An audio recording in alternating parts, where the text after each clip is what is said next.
জাতীয়তাবাদী দলের সাবেক ভাইস চেয়ারম্যান, ঢাকা মহানগর বিএনপির ঐক্যবদ্ধ ঢাকা মহানগর বিএনপির সাবেক সভাপতি, ঢাকা মহানগরের সাবেক সফল মেয়র, বীর মুক্তিযোদ্ধা সাদেক হোসেন খোকার ৬ষ্ঠতম শাহাদাত বার্ষিকীতে আজকে জাতীয়তাবাদী স্বেচ্ছাসেবক দল ঢাকা মহানগর দক্ষিণ কর্তৃক আয়োজিত আলোচনা সভার দোয়া মাহফিলের সংগ্রামী সভাপতি জনাব জহিরুদ্দিন তুহিন, উপস্থিত হামিদ ভাই, টিপু ভাই, মিন্টু, উপস্থিত স্বেচ্ছাসেবক দলের সভাপতি নাসির মোল্লা, রফিকুল ইসলাম, শফিউদ্দিন সহ আমাদের স্নেহের ইশফাক মাসুদ সহ স্বেচ্ছাসেবক দলের মহানগর দক্ষিণের নেতৃবৃন্দ এবং প্রত্যেকটি থানা বিভিন্ন পর্যায়ের নেতৃবৃন্দ, অন্যান্য সংগঠনের নেতৃবৃন্দ, সকলকে শুভেচ্ছা জানাচ্ছি। প্রিয় উপস্থিতি, বক্তব্য দেওয়ার সুযোগ নেই।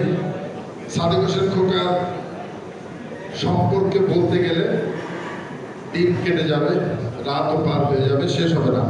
খোকা ভাই, বর্তমান রাজনীতি আমরা যেটা বাংলাদেশে দেখছি, একজন রাজনীতিবিদের যতগুলো বৈশিষ্ট্য থাকা প্রয়োজন সব কিছু সাদেক হোসেন খোকার মধ্যে ছিল।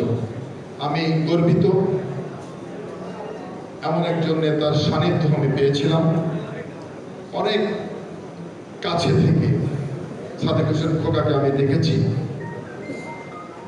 একজন মানুষ, একজন নেতা এরকম হতে পারে আমি আসলে বিশ্বাস করতে পারি না। আমরা এখন দেখি ঢাকা শহরে বিভিন্ন থানা যখন কমিটি করতে যায়, এখনকার নেতারা যেভাবে তাদের নিজেদের লোককে কিভাবে প্রোভাইড করবে, একজন কর্মী কাজ করছে তার দিকে দরদ নেই, কিন্তু নিজের লোককে তাকে নিয়ে আসে। অথচ সাদেক হোসেন খোকা একটা ভিন্নতা ছিল।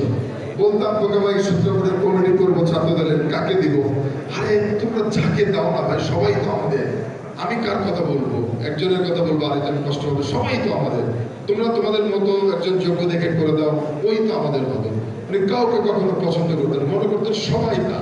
এই যে রাজনীতির যে গুণ ছিল, এরকম অনেক কিছু আছে বলার। খোকা ভাই, আমি যখন 2008 সালে প্রথম ধানের শীষে মার্কের নমিনেশন পেলাম, খোকা ভাইকে সালাম করতে গেলাম। খোকা ভাই আমাকে 1 লক্ষ টাকা দিয়ে বলে, এলাকায় যা, কাজ কর, শুরু করে দাও, সামনে অনেক কিছু করতে পারবে। দোয়া নিয়েছিলাম খোকা ভাইয়ের কাছ থেকে। খোকা ভাইকে হারিয়ে আমরা একজন আমাদের যোগ্য দায়িত্বশীল অভিভাবককে হারিয়েছি। এই শূন্যস্থান পূরণ হওয়ার নয়, আজ